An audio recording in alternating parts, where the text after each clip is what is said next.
Hello listeners, আমরা আজকে দেখব প্রোটোটাইপিং। আমরা যে পূর্বের যে 3টা পেজ করেছিলাম এবং ড্যাশবোর্ড করেছি সেগুলোর আমরা প্রোটোটাইপ করবো, কারণ প্রোটোটাইপ ছাড়া আসলে একটি মানুষ ধরেন হাড় ছাড়া মাংস, তখন মাংস ছাড়া হাড়, এরকম। তো আমরা অবশ্যই প্রোটোটাইপিং ভালোভাবে দেখতে হবে। এই যে দেখতেছেন ছকের মতো টানা টানা, এই যে এগুলো হলো প্রোটোটাইপ। কোনটাতে ক্লিক করলে কোনটাতে যাওয়া যাবে, এখানে সার্ভিসে ক্লিক করলে সার্ভিস ড্যাশবোর্ডে যাওয়া যাবে, বাই নাও ক্লিক করলে পেমেন্টে যাওয়া যাবে। তো এগুলো আমরা কীভাবে কানেক্ট করব সেগুলো আজকে আমরা দেখব। তো আমরা যে পেজগুলো ক্রিয়েট করব সেই পেজগুলো আমাদের সামনে এভাবে শো অফ থাকবে। তো এখান থেকে আমরা এই যে বাটন রয়েছে, ফার্স্ট আমরা কি কাজ করব বা কোনটাতে কাজ করব, তো ফার্স্ট আমরা করব বাই বাটনে। তো এই যে বাই বাটনে ক্লিক করলে কোথায় যেতে হবে? পেমেন্টে, সোজা কথা। তো এই জন্য আমাদের ডিজাইনের উপর যে ডান দিকে প্রোটোটাইপ রয়েছে সেই প্রোটোটাইপে আমরা চলে যাওয়ার পর আমরা এই যে বাই বাটনে একটা ক্লিক করে দেব, বাস।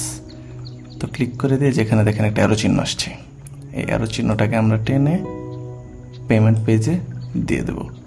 অথবা আমরা এখানে ক্লিক করব, ক্লিক করার পর এদিক দিয়ে দেখেন ডান দিকে অনেকগুলো ওপেন হয়েছে। তো এখানে ডেস্টিনেশন চুজ অ্যান আর্টবোর্ড। তো আমরা কোথায় যাব? বাই ক্লিক করলে পেমেন্টে, যেখানে পেমেন্ট সিলেক্ট করে দেবো, এটা শর্টকাট। আমাদের টেনে আর নিয়ে যাওয়া লাগছে না। তো পেমেন্ট সিলেক্ট করে দিলাম। এখন আমরা যদি এই যেখানে প্লে অথবা কন্ট্রোল এন্টার, তো এখান থেকে আমরা বায়ে ক্লিক করার পর এই যে এই পেজটা ওপেন হচ্ছে, পেমেন্ট পেজটা না, আমরা এটাকে ওভারলে করব। তারপর আমরা এখানে সিলেক্ট করলেই হাতের ডান দিকে ট্রানজিশন দেওয়া রয়েছে, ট্রানজিশনের জায়গায় আমরা ওভারলে দিয়ে দেব। তাহলে এটা পপ আপ বক্স হিসাবে আমাদের সামনে শো করবে।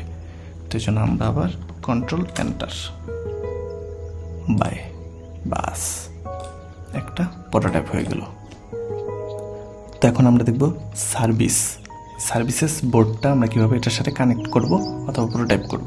তো এই জন্য আমাদের প্রোটোটাইপ সিলেক্ট করতে হবে, তারপর সার্ভিসে ক্লিক করতে হবে। তো সার্ভিস পেজ কোনটা, এখানে আমরা আগের বারের মতন শর্টকাট ইউজ করবো অথবা টেনে ইউজ করবো। আচ্ছা, আমরা ফার্স্টে টেনে নিয়ে ছাড়ি, এই যে টেনে নিয়ে যাওয়া লাগতেছে। ওকে, এই যে হয়ে গেল। অথবা আমরা কন্ট্রোল জেড আন্ডু হয়ে গেল। তারপর আমরা যেখানে ক্লিক করার সাথে সাথে এই যে দেখেন এটা কোনো ডেস্টিনেশন খুঁজে পাচ্ছে না। তো আমরা এখানে গিয়ে ডান দিকে ডেস্টিনেশন পূর্বের মতন সিলেক্ট করে দেবো, সার্ভিসেস। ওকে, তো আমরা এটাকে একটু নতুনত্ব দিই, যেমন এর আগের বার তো আমরা ওভারলে দেখলামই, ট্রানজ্যাকশনও আমরা দেখেছি। এখন আমরা দেবো অটো এনিমেট। এখানে অনেক আরও অপশান রয়েছে, এগুলো আপনারা ট্রাই করবেন, প্র্যাকটিস করবেন। তো আমরা অটো এনিমেট দেখবো, এই যে অটো এনিমেটে ক্লিক করে দিলাম। তো এখান থেকে আমরা মানে অ্যানিমেশনটা কীরকম হবে, ease in out, snap, wind up, bounce. তো আমরা ইজ ইন দিয়ে দিই এবং এটাকে একটু সময়টা বাড়িয়ে দিই, কি বলেন, 0.6। ওকে, তো আমরা এখন এটাকে ধরে কন্ট্রোল এন্টার সার্ভিসেস চাপ দিই। এই দেখছেন কত সুন্দর অ্যানিমেট হয়েছে। তো এটাই কন্ট্রোল এন্টার সার্ভিসেস। এই যে দেখেন হেডারটা নিচে গেছে, এটা আবার উপরে উঠেছে, এজ ইন হয়েছে, তারপর পেজটা ওপেন হয়েছে, কত সুন্দর। আমরা অটোমেটিক অ্যানিমেটেডটাও দেখলাম। এখন আমাদের শুধু এভাবে করে ছেড়ে দিলেই তো হবে না। তো আমরা আবার উপরের যে মেনুগুলো রয়েছে সেগুলোর সাথেও কানেক্ট করবো। তো যেমন প্রোটোটাইপ সিলেক্ট করবো, তারপর সার্ভিসেস কোন বোর্ডে যাবে, সার্ভিসেস, এই যে আর্টবোর্ড সার্ভিসেস। তো এখানে আমরা অটো অ্যানিমেটটা দিতে পারি ইচ্ছে করলে, অথবা ট্রানজিশনের জন্য ট্রানজিশন দিয়ে দিলাম। ওকে, তো আমাদের শুধু কানেক্ট করে দিলে হবে না, আবার তো ব্যাকেও আসতে হবে, কন্ট্রোল এন্টার। তো এখানে সার্ভিসেস চাপ দিলাম, চলে গেলাম। এই যে আমরা এখানে যে মেনু রয়েছে এখানে চাপ দিলে যেন আবার হোম বাটনে চলে যায়, অথবা এখানে চাপ দিলে যেন আবার হোম বাটনে চলে যায়, সেটাও আমরা এখন প্রোটোটাইপ করে দিব। তো এখানে আমরা পুরোর মতন সিলেক্ট করলাম হোম, এই যে হোম। তো এখানে আমরা এই যে এখানে চাপ দিলাম, তো চোজেন আর্টবোর্ড হোম পেজ, বাস। এখন আমরা হোমে ক্লিক করলে হোম পেজে চলে যাবে। আবার এখানে যে মেনুর বা লোগোটা রয়েছে এখানে আমরা ক্লিক করার পর চোজেন আর্টবোর্ড হোম পেজ। এখানে আমরা অটো অ্যানিমেটে সিলেক্ট করতে পারি, ট্রানজিশন সিলেক্ট করতে পারি, ওভারলে ও স্ক্রোল টু প্রিভিয়াস আর্টবোর্ড। তো এটাকে আপনারা যেভাবে সহজলভ্য করবেন এটাই হলো ইউজার এক্সপিরিয়েন্স। যত ইউজার এক্সপিরিয়েন্স ফ্রেন্ডলি করা যায় এরকমভাবে চেষ্টা করবেন। তারপর নিচে দেখেন রয়েছে বাই নাও। তো আমরা যে বাই নাও বলে শিফটে অথবা কন্ট্রোলে চাপ দিয়ে সবগুলো বাই নাও সিলেক্ট করতে পারবো। সিলেক্ট করার পর এখান থেকে আমরা একটা প্রোটোটাইপ করে দেব। এই যে ধরেন এটাকে বাই নাও ক্লিক করার পর অবশ্যই পেমেন্ট পেজে চলে যাবে। তাই আমরা পেমেন্ট পেজ সিলেক্ট করে দিলাম। তো এখন আমাদের মূল যে বিষয়টা হচ্ছে, আমরা যদি এটাকে সিলেক্ট করি, কন্ট্রোল এন্টারে চাপ দিই, তাহলে শুধু এটাই আসবে।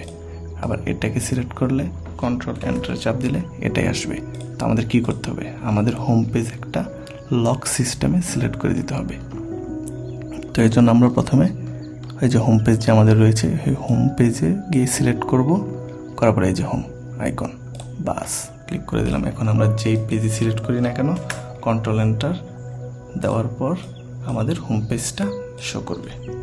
তো এই যে আমরা সিলেক্ট করে দিলাম, এখন আমরা হোম পেজ করি, বাস পাই, দেখেন এসে গেছে। এই যে ক্রসের সাথে আমরা কানেক্ট করব, সার্ভিসেস বোর্ড এসে গেছে। এই যে আমরা এখানে হোমে চাপ দিলাম, হোমে চলে গেল। আবার সার্ভিসেসে চাপ দিলাম, লোগোতে চাপ দিলাম, হোমে চলে গেল, বাস। এখন আমরা পেমেন্টের যে ক্রস চিহ্নটা আছে সেটার সাথে আমরা হোম পেজ কানেক্ট করে দিব। ওকে, এই যে তো এখানে আমরা ক্লিক করলাম, choose an artboard home page transition, বাস। তো আমরা মোটামুটি এই 3টা পেজের সাথে সুন্দর করে প্রোটোটাইপ করে দিয়েছি। তো এখানে আমরা আমাদের হোমও সিলেক্ট করে দিয়েছি। তো এই জন্য আমরা কোনো কিছু যদি সিলেক্ট না করি, কন্ট্রোল এন্টার প্রেস করি, তাহলে আমাদের শুধু হোম পেজে চলে আসবে। যে কোনো কিছু সিলেক্ট করলাম, এই যে চলে আসলো। এখন আমরা সার্ভিসে চাপ দিলাম, অটোমেট হয়ে গেল। মেনুতে চাপ দিলাম, পূর্বের অবস্থায় ফিরে গেল হোম পেজে। বাড়িতে চাপ দিলাম, ওভারলি হয়ে আসলো। সার্ভিসে চাপ দিলাম, আবার চলে গেল। তো এভাবে আমরা সুন্দর করে দেখে এভাবে কানেক্ট করে প্রোটোটাইপ করব। যত আমরা ইজিলি ফ্রেন্ডলি প্রোটোটাইপ করতে পারবো, তত আমাদের ইউজার এক্সপিরিয়েন্স ভালো হবে। আর ইউএক্স অবশ্যই ভালো করতে হবে।